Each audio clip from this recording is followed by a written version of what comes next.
উহুদের ময়দানে কুফফারদের সাথে রক্তক্ষয়ী সংঘর্ষ হলো।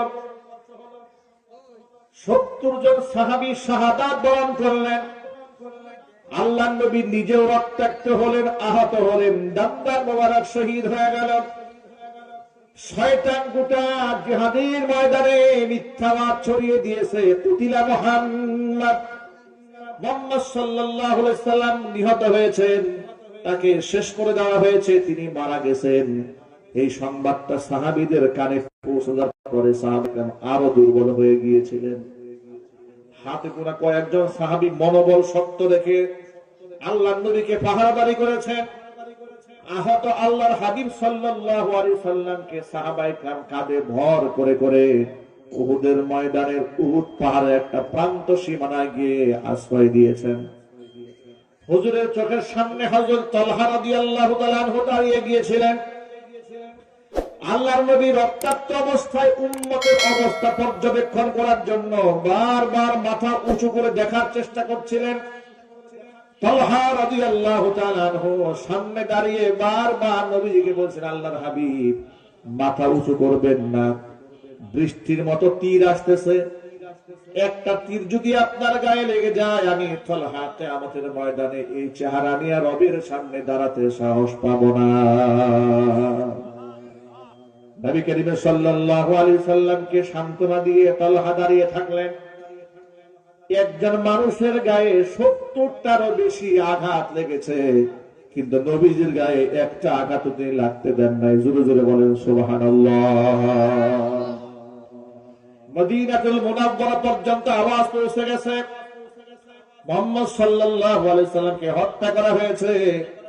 মদিনার মহিলারা পর্যন্ত ঘর থেকে রাস্তায় বের হয়ে গেছেন, পাগল পারা হয়ে গেছেন। শিশুরা কাঁদতে কাঁদতে রাস্তায় বের হয়ে গেলেন। এমন সময় সুমাইয়া রাদিয়াল্লাহু তাআলা আনহা নামক একজন মহিলা, মোটামুটি প্রাপ্তবয়স্ক শুরু নয়, প্রান্তিক সীমায় চলে এসেছেন। পরিণত বয়সে এসে পাগলের মতো উহুদের ময়দানের দিকে দৌড়ে দিয়েছেন। রাস্তায় কিছু সাহাবীদের সাথে দেখা, সাহাবায়ে কেরাম জিজ্ঞেস করলেন, মহিলারে যাও কোথায়? বলে উহুদে যাই। বলে গিয়ে কোনো লাভ হবে না, তোমার স্বামী উহুদের ময়দানে গিয়ে তিনি শহীদ হয়ে গেছেন। মহিলা বলে, স্বামী শহীদ হয়েছে নাকি সে কথা জানতে চায় না, শুধু জানতে চায় আল্লাহর নবী কেমন আছেন। মহিলা আবারও সামনের দিকে দৌড়াচ্ছে। কিছু দূর যাওয়ার পরে সাহাবীদের এক কাফেলার সাথে দেখা হলো। মহিলা যাও কোথায়? বলে উহুদে যাই, গিয়ে তো কোনো লাভ নাই, তোমার যে সন্তান উহুদের ময়দানে মুজাহিদের ভূমিকা পালন করেছে, সন্তান আল্লাহর পথে শহীদ। মহিলা বলে সন্তান শহীদ হয়েছে নাকি শুনতে চায় না, আগে এটাই জানতে চায় আল্লাহর নবী কেমন আছেন। মহিলা আরো সামনে গেলেন। এবার কিছু লোকেরা বলে, মহিলা কোথায় যাও? বলে উহুদে যাই, গিয়ে কোনো লাভ নাই, তোমার যে ভাই জিহাদের ময়দানে গিয়েছে সেটা শহীদ হয়ে গেছে। তিনি বলেন, কে শহীদ হয়েছে শুনতে চায় না, শুধু শুনতে চায় আল্লাহর নবী কেমন আছেন। আবার সামনে গেলেন। কিছু লোকেরা জিজ্ঞেস করলো, মহিলা কোথায় যাও? মহিলা বলছে উহুদে যাই। বলে গিয়ে কোনো লাভ নাই, তোমার যে স্বামী জিহাদের ময়, তোমার যে বাবা জিহাদে গিয়েছিল তিনি শহীদ হয়ে গেছেন। মহিলা বলেন, কে শহীদ হয়েছে শুনতে চাই নাই, আমি শুধু জানতে চাই মুহাম্মদ রাসূলুল্লাহ সাল্লাল্লাহু আলাইহি ওয়াসাল্লাম কেমন আছেন। জোরে জোরে বলেন সুবহানাল্লাহ। এরপরে মহিলা আবার উহুদের দিকে যেতে আছে। আল্লাহর পথে যারা জীবন বাজি রাখে তাদের তো ভয়ের কোনো কারণ নাই, তাদের জীবনে হারাবার কিছু নাই। বেঁচে থাকলে গাজীর মর্যাদা পাবে, জমিন থেকে বিদায় হয়ে গেলে শহীদের মর্যাদা আল্লাহ পাক দিয়ে দিবে। আল্লাহর পথে যারা জীবন দেয় তারা অমর হয়ে যায়, তারা মরে না। মহাগ্রন্থ আল কোরআনে আল্লাহ পাক বলেছেন, ওয়ালা তাহসাবান্নাল্লাযীনা কুতিলু ফী সাবীলিল্লাহি আমওয়াতা বাল আহইয়াউন ইনদা রাব্বিহিম ربهم يرزقون আমার আল্লাহ পাক বলেন, আমি আল্লাহর রাস্তায় যারা নিহত হয়েছে তাদেরকে মৃত্যুবরণ করেছি, এটা তোমরা ধারণাও করো না। তারা মৃত নয়, বাল আহিয়াউন, ওরা জিন্দা, ওরা জীবিত। ইনদা রাব্বিহিম ইউরযাকুন, তাদের রব আমি আল্লাহর কাছ থেকে তাদেরকে রিজিক সরবরাহ করা হয়। শহীদরা মরে যায় না, শহীদরা চিরঞ্জীব হয়ে যায়। জোরে জোরে বলেন সুবহানাল্লাহ। আয়াতটা নাযিল হওয়ার প্রেক্ষাপট কি? হুজুরের বিখ্যাত সাহাবী জাবের রাদিয়াল্লাহু তাআলা আনহু ইসলাম ধর্ম গ্রহণ করার পরে হযরত জাবের নবীজির সাথে এমন কোন জিহাদ নাই যে শামিল হন নাই। সকল জিহাদের মধ্যে তিনি তার পারসেপশন ছিল, তিনি সকল জিহাদে উপস্থিত থেকেছেন, সম্মুখপানে লড়াই করেছেন। শুধুমাত্র কেবলমাত্র উহুদের ময়দানে হযরত জাবের যান নাই। ইতিহাসটা কি? হযরত জাবেরের পিতা আব্দুল্লাহ ইবনে আমর ইবনে হারাম রাদিয়াল্লাহু তাআলা আনহু ১৭ বছর বয়সী সাহাবী জাবেরকে ডেকে বলেন যে জাবের, আমি বুড়ো হয়ে গেছি, আমার বয়স তো একেবারে জীবনের শেষ প্রান্তে, আমারও তো মনে চায় আল্লাহর রাস্তায় লড়তে, আল্লাহর রাস্তায় জীবন দিতে আমার স্বপ্ন হয়। সাধারণত আল্লাহর নবী বৃদ্ধদেরকে জিহাদে নিতেন না, শিশুদেরকে আল্লাহর হাবিব জিহাদে এলাও করতেন না। কারণ জিহাদ করতে গেলে মধ্যে মুজাহিদের প্রয়োজন, তারুণ্য প্রয়োজন, যুবকদের টকবকা রক্তের প্রয়োজন। ঠিক না বেঠিক জুড়ে বলেন? জুলাই আগস্ট বিপ্লবে সম্মুখপানে আমার তরুণরা লড়াই করেছে। আমাদের তরুণ প্রজন্মের লোকেরা এইভাবে বুক চিতিয়ে দাঁড়িয়েছে। আবু সাইদ মুগ্ধের মতো টকবকে নওজওয়ানরা জীবন বাজি রেখে আমাদেরকে নতুন একটা বাংলাদেশ উপহার দিয়েছে।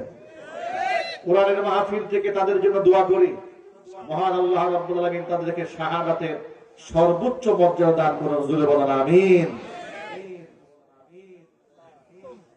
আল্লাহর নবী সাল্লাল্লাহু আলাইহি ওয়াসাল্লাম সাধারণত বৃদ্ধদেরকে এলাও করতেন না, কিন্তু হযরত জাবের রাদিয়াল্লাহু তাআলা আনহু বাবা হযরত আব্দুল্লাহ ইবনে আমর ইবনে হারাম আল্লাহ রাসূলের কাছে নাসর বান্দার মতো আবদার জানায় বসলেন, নবীজি অবশ্যই আমি জিহাদে যেতে চাই, এটা আমার স্বপ্ন। তার ইসরার দেখে, পীড়াপিড়ি দেখে, তার আগ্রহ দেখে আল্লাহর নবী তাকে জিহাদে যাওয়ার পারমিশন দিলেন। এবার আব্দুল্লাহ জাবেরের বাবা হযরত জাবেরকে ডেকে বলেন, না জাবের, আমার ঘরে 9টা মেয়ে আছে, তোমার 9টা বোন আছে, এখন আমিও যদি জিহাদে যাই, তুমিও যদি যাও, মেয়েদের দেখভাল কি করবে? আমি যাচ্ছি জিহাদে, তোমার 9 বোনের দায়িত্ব আমি তোমার হাতে ন্যস্ত করলাম। সুবহানাল্লাহ। যদি আল্লাহ আমাকে হায়াত দান করে আমি ফিরে আসবো, আর যদি আমাকে আল্লাহ পাক শহীদ হিসেবে কবুল করেন তো দুনিয়া থেকে তো আমি বিদায় হয়ে গেলাম। এই তোমার 9 বোনকে দেখার দায়িত্ব আমি তোমার উপর ন্যস্ত করলাম। জাবের রাদিয়াল্লাহু তাআলা আনহু পিতা রেখে যাওয়া আমানত 9 বোনের দায়িত্ব পালন করতে গিয়ে উহুদের ময়দানে তিনি যেতে পারেন না। এই একটা মাত্র জিহাদ যেখানে হযরত জাবের যেতে পারেন না ওজনের কারণে। তিনি থাকলেন এলাকায়, চলে গেলেন তার বাবা জিহাদের ময়দানে। উহুদের ময়দানে কুফফারদের সাথে রক্তক্ষয়ী সংঘর্ষ হলো। 70 জন সাহাবী শাহাদাত বরণ করলেন। আল্লাহর নবী নিজেও রক্তাক্ত হলেন, আহত হলেন, দাঁতার মোবারক শহীদ হয়ে গেল। শয়তান গোটা জিহাদের ময়দানে মিথ্যাবাদ ছড়িয়ে দিয়েছে, কুতিলা মুহাম্মদ সাল্লাল্লাহু আলাইহি ওয়াসাল্লাম নিহত হয়েছেন, তাকে শেষ করে দেওয়া হয়েছে, তিনি মারা গেছেন। এই সংবাদটা সাহাবীদের কানে পৌঁছে যাওয়ার পরে সাহাবাগণ আরো দুর্বল হয়ে গিয়েছিলেন। হাতে গোনা কয়েকজন সাহাবী মনোবল শক্ত রেখে আল্লাহর নবীকে পাহারাদারি করেছেন। আহত আল্লাহর হাবিব সাল্লাল্লাহু আলাইহি সাল্লামকে সাহাবায়ে کرام কাঁধে ভর করে করে উহুদের ময়দানের উহুদ পাহাড়ের একটা প্রান্ত সীমানায় গিয়ে আশ্রয় দিয়েছেন। হুজুরের চোখের সামনে হযরত তালহা রাদিয়াল্লাহু তাআলা আনহু দাঁড়িয়ে গিয়েছিলেন।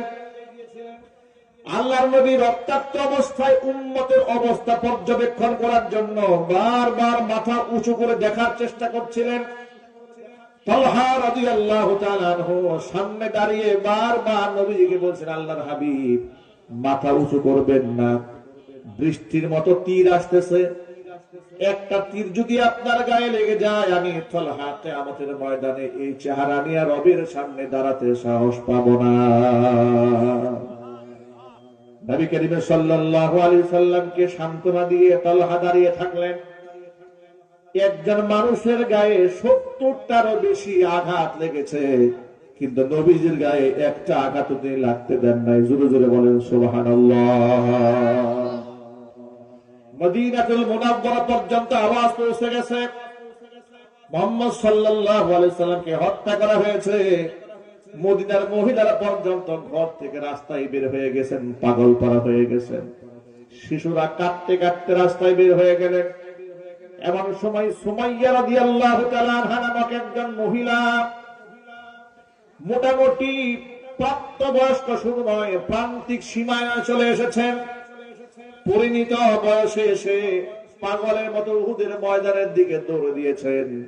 রাস্তায় কিছু সাহাবীদের সাথে দেখা, সাহাবায়ে কেরাম জিজ্ঞেস করলেন, মহিলারে যাও কোথায়? বলে উহুদে যাই। বলে গিয়ে কোনো লাভ হবে না, তোমার স্বামী উহুদের ময়দানে গিয়ে তিনি শহীদ হয়ে গেছেন। মহিলা বলে, স্বামী শহীদ হয়েছে নাকি সে কথা জানতে চায় না, শুধু জানতে চায় আল্লাহর নবী কেমন আছেন। মহিলা আবারও সামনের দিকে দৌড়াচ্ছে। কিছু দূর যাওয়ার পরে সাহাবীদের এক কাফেলার সাথে দেখা হলো। মহিলা যাও কোথায়? বলে উহুদে যাই, গিয়ে তো কোনো লাভ নাই, তোমার যে সন্তান উহুদের ময়দানে মুজাহিদের ভূমিকা পালন করেছে, সন্তান আল্লাহর পথে শহীদ। মহিলা বলে সন্তান শহীদ হয়েছে নাকি শুনতে চায় না, আগে এটাই জানতে চায় আল্লাহর নবী কেমন আছেন। মহিলা আরো সামনে এগোলেন। এবার কিছু লোকেরা বলে, মহিলা কোথায় যাও? বলে উহুদে যাই, গিয়ে কোনো লাভ নাই, তোমার যে ভাই জিহাদের ময়দানে গিয়েছে সেটা শহীদ হয়ে গেছে। তিনি বলেন, কে শহীদ হয়েছে শুনতে চায় না, শুধু শুনতে চায় আল্লাহর নবী কেমন আছেন। আবার সামনে গেলেন। কিছু লোকেরা জিজ্ঞেস করলো, মহিলা কোথায় যাও? মহিলা বলছে উহুদে যাই। বলে গিয়ে কোনো লাভ নাই, তোমার যে স্বামী জিহাদের তোমার যে বাবা জিহাদে গিয়েছিল তিনি শহীদ হয়ে গেছেন। মহিলা বলেন, কে শহীদ হয়েছে শুনতে চাই নাই, আমি শুধু জানতে চাই মুহাম্মদ রাসূলুল্লাহ সাল্লাল্লাহু আলাইহি ওয়াসাল্লাম কেমন আছেন। জোরে জোরে বলেন সুবহানাল্লাহ। এরপরে মহিলা আবার উহুদের দিকে যেতে আছে।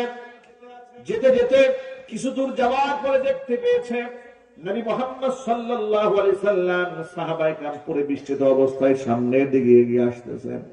মহিলা একেবারে হুজুরের কাছাকাছি চলে গেছেন।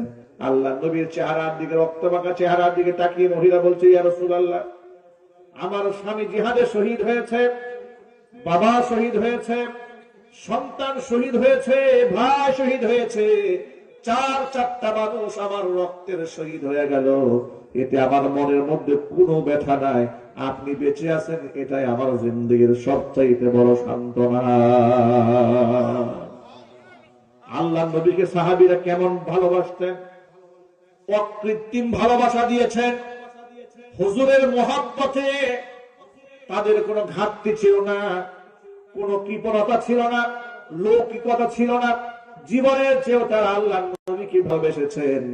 এই জন্য মহাগ্রন্থ আল কোরআনে আল্লাহ বলেছেন, ওয়াইদা কিলা লাহুম আমিনু কামা আমানান নাস, ঈমান আনো সেইভাবে যেভাবে লোকেরা আমানাস সাহাবা, সাহাবীরা যেভাবে ঈমান এনেছে তোমরা ঠিক সেইভাবে ঈমান আনো। সাহাবায়ে কেরাম আমাদের আমলের মানদণ্ড, ঈমানের মানদণ্ড।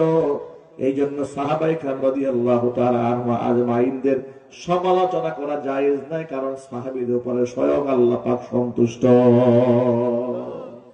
সাহাবীদের উপর সন্তুষ্ট কে? আরো জোরে বলুন ভাই। আল্লাহ তাআলা নিজে সাহাবীদের উপর সন্তুষ্ট। কোরআনে কারীম আল্লাহ ঘোষণা করেন, রাদিয়াল্লাহু আনহুম ওয়া রাদওয়ান। সাহাবীদের প্রতি আমি আল্লাহ সন্তুষ্ট, তারাও আমার প্রতি সন্তুষ্ট। যদি বলেন আল্লাহু আকবার। হুজুরকে তারা অকৃত্রিম মোহাব্বত করেছেন, ভালোবাসা দিয়েছেন। আল্লাহ পাক তাদের মর্যাদা বাড়িয়ে দিয়েছেন। এই জন্য নবীকে মোহাব্বতের ক্ষেত্রে কোন প্রকার কার্পণ্যতা কোন মুসলমানের অন্তরে থাকতে পারে না। আল্লাহর হাবিব সাল্লাল্লাহু আলাইহি ওয়াসাল্লাম বলেছেন, লা ইউমিনু আহাদুকুম হাত্তা আকুনা আহাব্বা ইলাইহি মিন ওয়ালিদিহি ওয়া ওয়ালাদিহি ওয়ান নাসি আজমাইন। ততক্ষণ পর্যন্ত তোমরা কেউ ইমানদার হতে পারবে না যতক্ষণ না পর্যন্ত নিজের পিতা, নিজের সন্তান, এমনকি সকল মানুষের চেয়ে তোমাদের কাছে আমি নবী প্রিয় না হব। আমি আপনাদের কাছে জানতে চাই, আমাদের রাসূলকে আমরা আমাদের জীবনের চেয়ে ভালোবাসি, এতে কোনো সন্দেহ আছে? জোর আওয়াজে বলেন, সন্দেহ আছে? আল্লাহর নবীর ভালোবাসা আছে না নাই অন্তরে? আল্লাহর মহব্বত অন্তরে আছে না নাই? কোরআনের মহব্বত অন্তরে আছে না নাই? আল্লাহর মহব্বত, রাসূলের মহব্বত, কোরআনের মহব্বত পৃথিবীর সকলের ঊর্ধ্বে, রাজনৈতিক চিন্তা চেতনার ঊর্ধ্বে, নেতা কর্মীদের ঊর্ধ্বে, রাজনৈতিক দর্শনের ঊর্ধ্বে, এমনকি আমার জীবনের চাইতেও ঊর্ধ্বে আল্লাহ এবং তার রাসূলের ভালোবাসা। যদি বলুন ঠিক কিনা? আপনি যাকে ভালোবাসেন তাকে যদি কেউ আঘাত করে, গালমন্দ করে, আপনি সহ্য করতে পারেন না। উদাহরণ দিয়ে বলি, রাজনৈতিক নেতৃবৃন্দকে যাদেরকে আপনারা ফলো করেন, ওই নেতাকে যদি কেউ গালি দেয় আপনি সহ্য করতে পারেন না, প্রতিবাদ মুখর হয়ে যান। ঠিক না বেঠিক জুড়ে বলেন? আপনি যাকে আইডল মানেন, আইকন মানেন, তাকে গালি দিলে যদি আপনি সহ্য করতে না পারেন, এবার বলেন আমরা যারা আল্লাহর গোলাম আছি, আল্লাহর বান্দা আছি, আমরা যারা মুহাম্মদ সাল্লাল্লাহু আলাইহি ওয়াসাল্লামের উম্মত আছি, আমাদের চোখের সামনে যদি কেউ আল্লাহ রাসূলকে কটাক্ষ করে, আল্লাহরে গালি দেয়, এদিকে আমাদের কলিজা মানবে? আরো জোরে বলেন, মানবে? সুতরাং আল্লাহর শানে যেই ব্যক্তি আঘাত করবে, আমরা তার পরিচয় জানতে চাবো না, যে সে কি আওয়ামী লীগ না বিএনপি না জামাত না জাতীয় পার্টি না নিজামে ইসলাম না হেফাজতে ইসলাম, কিচ্ছু দেখবো না। শুধু দেখবো ক্ষুধাদ্রোহী, ক্ষুধাদ্রোহীর শাস্তি মৃত্যুদণ্ড বাংলাদেশে দিতেই হবে। মানিকগঞ্জে বাউল নামক ফাউল আল্লাহর গালি দিয়েছে, আল্লাহর সামনে ব্যঙ্গোক্তি করেছে। বাংলাদেশের প্রথম সারির কিছু রাজনৈতিক নেতারা দেখলাম বাউলের পক্ষে অবস্থান নিয়েছে। তাদের প্রতি আমাদের স্পষ্ট বার্তা, তোমরা যদি বাউলের পক্ষে অবস্থান গ্রহণ করতে পারো, আল্লাহর কসম আমরা মহান রবের সম্মানের পক্ষে অবস্থান নিয়ে প্রয়োজনে জিহাদে ঝাঁপিয়ে পড়বো, কামাই ভাইবন্ধের সামনে আমরা মাথা আনত করবো না। প্রিয় যুবক ভাইরা আমার, বাংলাদেশের এক বরেণ্য রাজনীতিবিদ মির্জা ফখরুল ইসলাম আলমগীর সাহেব বলে ফেললেন, উগ্র ধর্মান্ধ লোকেরা বাউলদের উপর হামলা করেছে। আমি আপনাদের কাছে জানতে চাই, আল্লাহরে গালি দিয়েছে, তিনি আঘাতপ্রাপ্ত হলেন না, কিন্তু বাউলদের উপর তথাকথিত হামলা হয়েছে, তিনি আঘাতপ্রাপ্ত হলেন। ডাল মে কুচ কালা হয়, ঠিক না বেঠিক জোরে বলেন?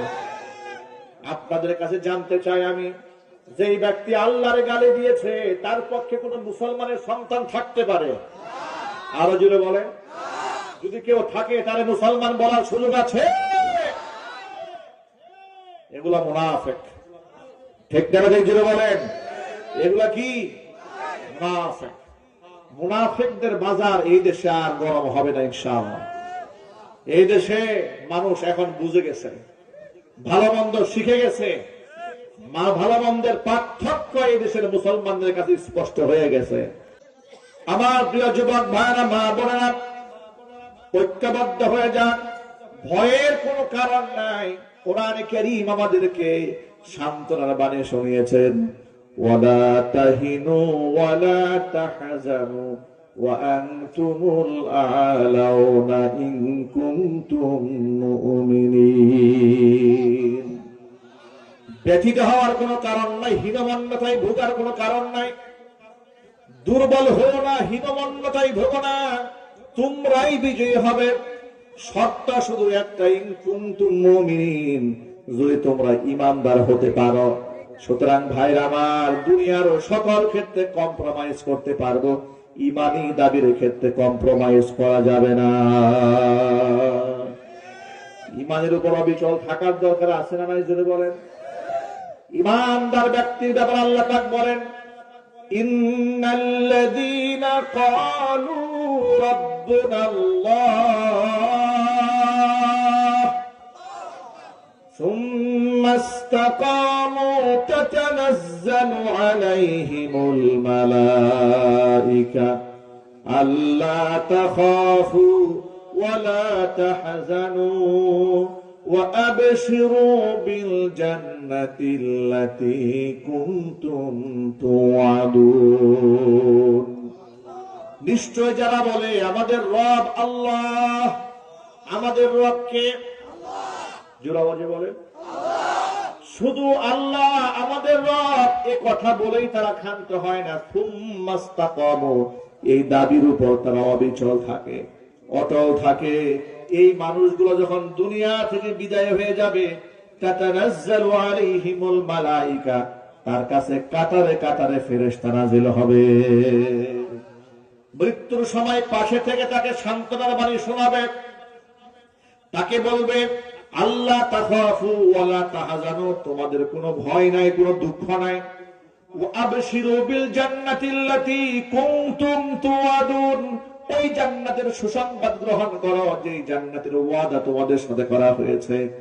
ইন্তিকালের আগ মুহূর্তে অসংখ্য রহমতের ফেরেশতারা, আল্লাহর পথের যাত্রী ইমানদার বান্দা যারা, তাদেরকে জান্নাতের সুসংবাদ দিয়ে দিবেন। জোরে বলেন সুবহানাল্লাহ। এখন আমরা ইমানের উপর অবিচল থাকতে গেলে ইমান কাকে বলে সেই পরিচয়টা জানার দরকার আছে না নাই?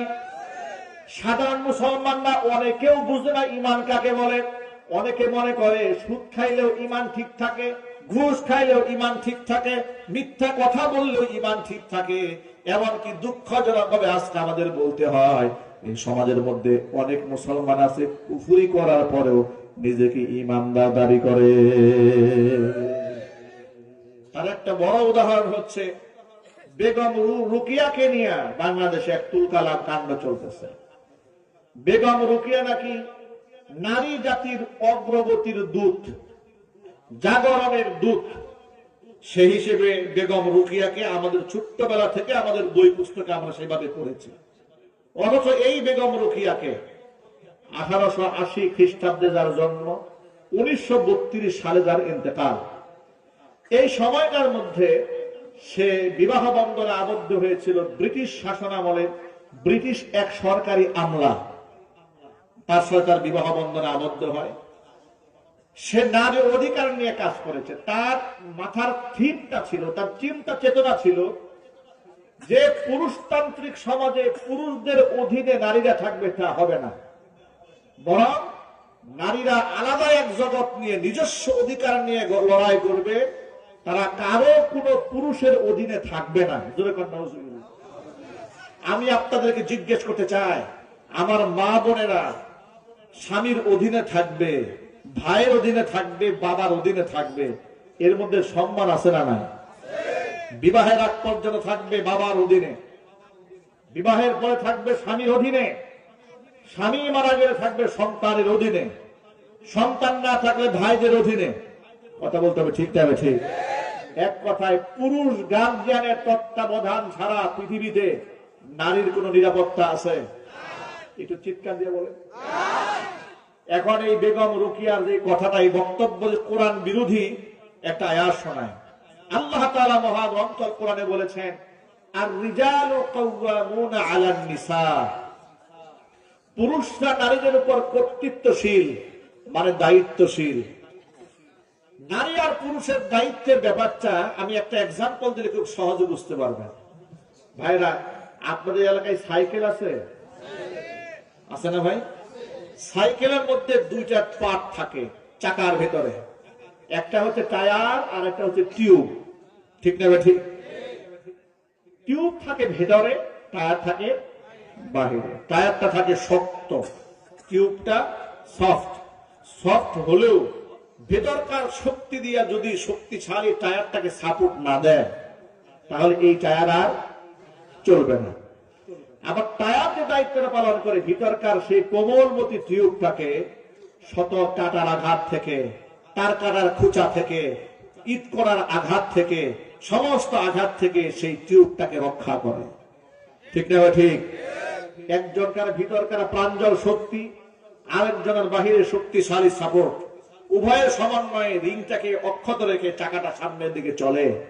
নারী আর পুরুষকে মহান আল্লাহ রাব্বুল আলামিন এভাবে নারীদেরকে দুর্বল করে সৃষ্টি করলেও পুরুষকে ইন্সপায়ার করার জন্য, উৎসাহ দেওয়ার জন্য, ঘরের আভ্যন্তরীণ ভেতর থেকে পুরুষকে মানসিক শক্তি যোগায় দেওয়ার জন্য মহান আল্লাহ রাব্বুল আলামিন আমার মা বোনদেরকে টিউবের ভূমিকায় রেখেছেন। আর পুরুষদেরকে শক্তিশালী টায়ার বানিয়ে এই মা বোনদেরকে রক্ষার দায়িত্ব দিয়েছেন, যাতে করে কোন সমাজের লম্পট, বদমাশ, ধর্ষক তার স্ত্রী, তার কন্যা, তার বোনের গায়ে আঘাত দিতে না পারে। ঠিক না বলেন? এখন এই টিউব যদি বলে থাকবো না কো, বদ্ধ করে দেখবো এবার জগৎটাকে, টায়ার তুমি সরো, কি বলেন? এই টিউব ঘুরতে পারবে? এক ঘুরান দেওয়ার সাথে সাথেই ফুস। ঠিক না বলেন? এবার পৃথিবীর ইতিহাস তাকান, পুরুষের নিয়ন্ত্রণ ছেড়ে নারী যেখানে একাকিত্বে চলতে গেছে সেখানে লাঞ্ছিত হয়েছে, অপমানিত হয়েছে, ধর্ষণের শিকার হয়েছে, ইফটিজিংয়ের শিকার হয়েছে। তসলিমা নাসরিনের থিমটা কি? তসলিমা নাসরিন এই কথাই বলে যে পুরুষতান্ত্রিক সমাজ আমরা চাই না, আমরা এই সমাজ ভেঙে দিয়ে নারী অধিকার প্রতিষ্ঠা করব। বেগম রুকিয়া এই কাজটা করেছে, ইসলামের পর্দা কুশিতার ব্যাপারে মারাত্মক বিশুদ্ধার করেছে। এমনকি এমন মন্তব্য করেছে যে নারীদেরকে পুরুষদের করায়ত্ত এবং অধীনস্থ রাখার জন্য কিছু ধান্দাবাজ লোকেরা ঐশী কিতাবের নামে মানুষের কাছে মিথ্যা এবং প্রতারণা করেছে।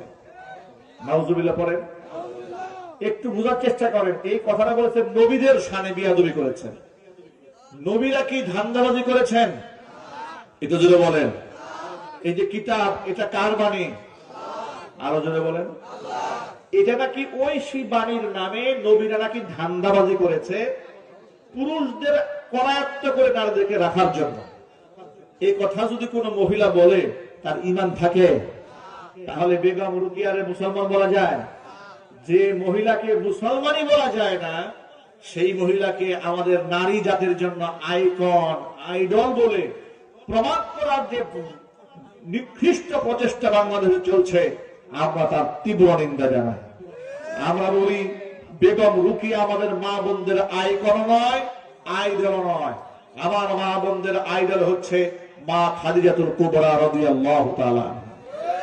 আমার মা বোনদের আইডল হচ্ছে উম্মুল মুমিনিন মা আয়েশা সিদ্দিকা রাদিয়াল্লাহু তাআলা আনহা। আমার মা বোনদের আইডল হচ্ছে, আইডল এবং মডেল হচ্ছে জান্নাতি রমণীর সর্দারিনী ফাতিমাতুজ জাহরা রাদিয়াল্লাহু তাআলা আনহা। ঠিক না ঠিক? আমার মা বোনেরা কখনো এই উলঙ্গ বেহায়া মানুষদেরকে সমর্থন দেবে না। এগুলা করার পরে এখন রাজশাহী বিশ্ববিদ্যালয়ের এক শিক্ষক মাহমুদুল হাসান, পদার্থবিজ্ঞানের টিচার, তিনি বেগম রুকিয়াকে ফেসবুক স্ট্যাটাসে বললেন সে তো মুরতাদ ছিলেন, কাফের ছিলেন। কাফের আর মুরতাদ বলার কারণে বাম পাড়ায় আগুন লেগেছে, তথাকথিত সুশীলের গায়ে আগুন লেগেছে। বলা শুরু করলো এই শিক্ষক মৌলবাদী, এই শিক্ষক নিজে অপদার্থ, তা না হলে বেগম রুকিয়ার কাফের বললো কেন? আচ্ছা প্রিয় ভাইরা, কুফুরি করলে তারা কি বলবো আমরা? যদি বলেন চুরি করলে কি বলে? ডাকাতি করলে, খুন করলে, কুফুরি করলে ও খুন করলে খুনি বলা যাবে, চুরি করলে তাকে চোর বলতে পারবে, ডাকাতি করলে ডাকাত বলতে পারবে, আর কুফুরি করলে কাফের বলা যাবে না। মুসলমান থাকতে বলা চায়, এত লড়াই তো কেন মুসলমান থাকতে? যদি মুসলমান থাকতে বলা চায় তাহলে কুফুরি বাদ দিতে হবে, কথা বলতে হবে। ঠিক কিনা মুসলমান? কুফুরিও করবেন, আবার মুসলমানও থাকতে বলা চায়। ধান্দা তো ভালোই বাড়িয়েছে তোমরা। এই ব্যবসা, চেতনা ব্যবসা বাংলাদেশ আর চলবে না। ঠিক না ঠিক? ভাই আমার, এবার তাহলে শুনেন ইমানদার কাকে বলে? আমরা যে বললাম ইমানের সাথে কম্প্রোমাইজ নাই, তাওহীদের সাথে কম্প্রোমাইজ নাই, ইসলামের আদর্শের ক্ষেত্রে কম্প্রোমাইজ নাই, দিনের ক্ষেত্রে কোনো কম্প্রোমাইজ নাই। রাজনৈতিক বিভাজন ভিন্ন ভিন্ন দলের হলেও আল্লাহর দ্বীনের ক্ষেত্রে কোনো ভিন্নতা নাই। তাম মুসলমান, তাম দুনিয়ার মুসলমানদের পরিচয় একটা, তারা মুসলমান। ঠিক কিনা বলেন? হিন্দুস্তানি মূল পরিচয় নয়, পাকিস্তানি মূল পরিচয় নয়, সৌদিয়ান মূল পরিচয় নয়, আফগানিস্তানি মূল পরিচয় নয়। আমি যে ভাষায় মানুষ হই না কেন, যে রঙের মানুষ হই না কেন, যে বর্ণের মানুষ হই না কেন, আমার এক নাম্বার পরিচয় ইন্নানি আনা মিনাল মুসলিমিন, আমি একজন মুসলমান। গর্বের সাথে বলেন না ভাই আমি কি? একটু হাতটা উঁচা করে বলেন, গর্বের সাথে বলুন আমরা কি। এই কথা বলতে কি আমাদের কষ্ট হয় নাকি ভাই? আমরা গর্বের সাথে বলি আমরা একজন মুসলমান। ঠিক না ভাই? এবার তাহলে শোনেন, দাবি তো করলাম মুসলমান, তো ইসলাম কাকে বলে, ইমান কাকে বলে, এটা জানার দরকার আছে কিনা? এই মঞ্চগুলো তো আমরা ইমান শেখার মঞ্চ বানিয়েছি, ইসলাম শিখতে চাই, জানতে চাই। এই ব্যাখ্যাটা আমি নিজের পক্ষ থেকে না দিয়ে একটু হাদিস থেকে শোনাই আপনাদেরকে। ভাই আপনাদের কষ্ট হচ্ছে? অনেক গভীর রাত তো, কষ্ট হলে বলবেন আপনার, ইনশাআল্লাহ চলবে, মাশাআল্লাহ চলবে। লিল্লাহি তাকবীর। এনার্জি আছে তো? দেখি তাহলে তাকবীরের ধ্বনিতে বোঝা যাবে কতটুকু এনার্জি আছে। লিল্লাহি তাকবীর। মাশাআল্লাহ এনার্জি আছে। ঘুম ঘুম ঘুম নাই চোখে।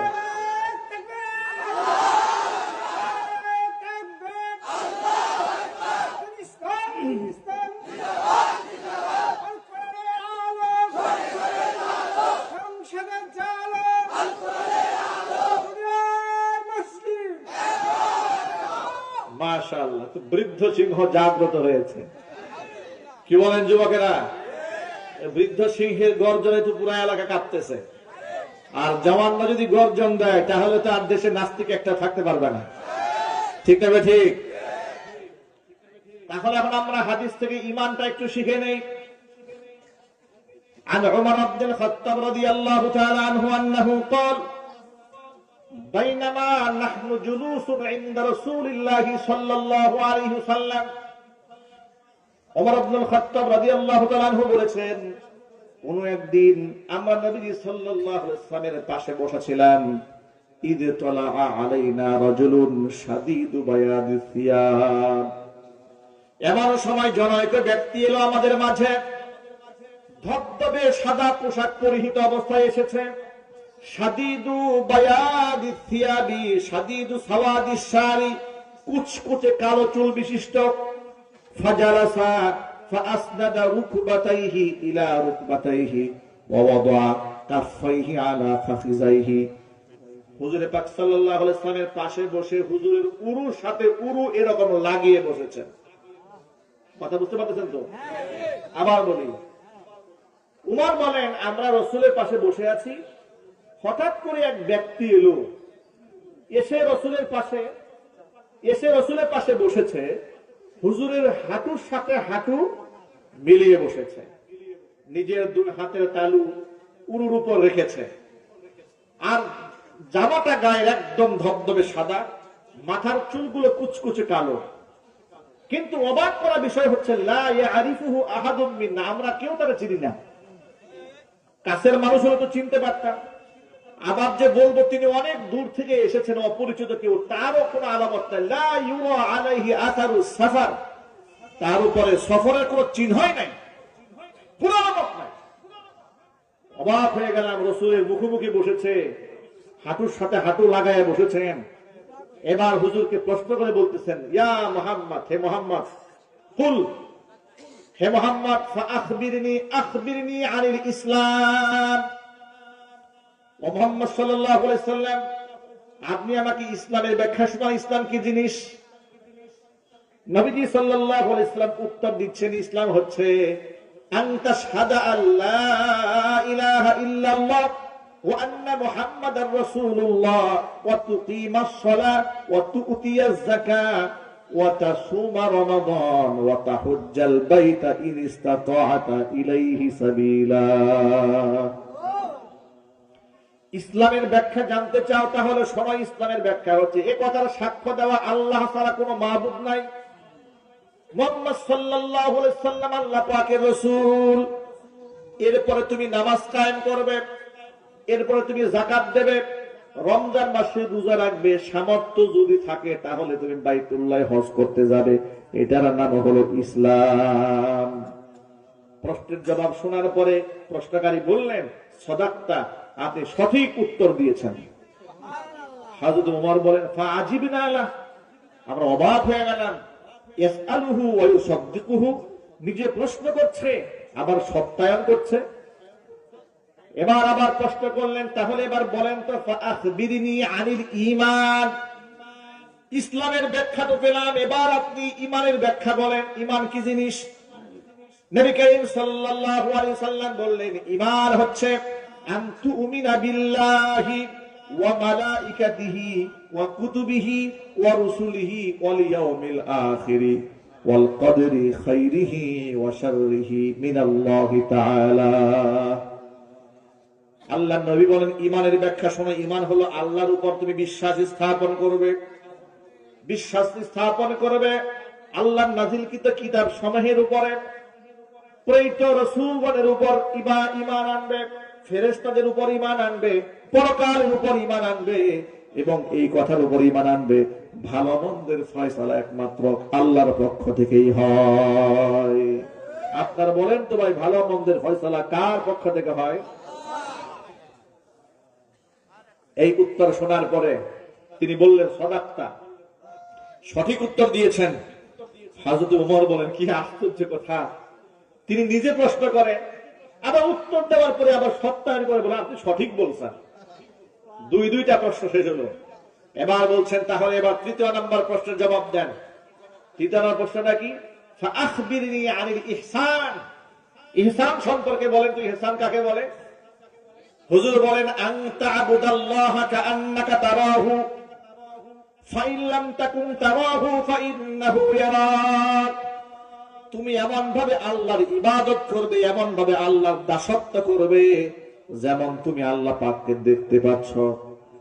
ফাইন লাম তাকুন তারাহু ফাইন্নাহু ইয়ারাক, যদি তোমার ধ্যান এত গভীর না হয় যে আমি আল্লাহকে দেখতে পাচ্ছি, অন্তত মনের মধ্যে এই ধ্যানটা রাখবে, আমার আল্লাহ তাআলা নিশ্চয় আমাকে দেখতে পাচ্ছেন। এই প্রশ্নের জবাব দেওয়ার পরে তিনি বললেন, সদাক্তা, আপনি সঠিক বলেছেন। এবার তাহলে 4 নাম্বার প্রশ্নের জবাব দেন।